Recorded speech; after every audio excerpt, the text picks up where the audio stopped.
எனக்கு நல்ல புத்தியை கொடுக்கணும்னு அம்மன் கிட்ட வேண்டிக்கிட்டு ஒரு தேங்காயை உடைச்சிட்டு வந்துரு. இந்தா ஏங்க, 1 ரூபாய் 2 ரூபாய் இல்ல தேங்காய் இல்லீங்களா? சாமி குடைக்கிற மாதிரி. 1 ரூபாய்க்கு தேங்காயா? அதெல்லாம் வசதியானவங்க உடைப்பாங்க. நீ பக்கத்துல இருந்து வேண்டிக்க. உனக்கு ஒரு தேங்காய் கூட வாங்கி என்னால உடைக்க முடியலையே. சாமி, உங்களுக்கு விஷயம் தெரியுமா?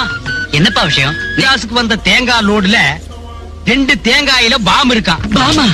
அதான் சாமி வெடிகுண்டு. ஊரெல்லாம் ஒரே பரபரப்பா இருக்கு. இது அக்கிம்பாய், உங்களுக்கு விஷயம் தெரியுமா? என்ன விஷயம்? சிட்டிக்கு வந்து இறங்கின தேங்காயில யாரோ பாம்பு வச்சுட்டானா? உனக்கு விஷயம் தெரியுமா? இந்த ஊர்ல வந்து இறங்கின தேங்காயிலே யாரோ பாம்பு வச்சுட்டாங்க. வெடிகுண்டு இருப்பதால் யாரும் தேங்காய் உடைக்க வேண்டாம். யாரோ தேங்காயில பாம்பு வச்சுட்டாங்களாம். மெதுவா வை. என்ன செஞ்சுட்டு இப்ப உள்ள வர? தேங்காயில பாம் இருக்குன்னு ஒரு பொருளைய கிளப்பி விட்டேன். உள்ள வந்துட்டேன்.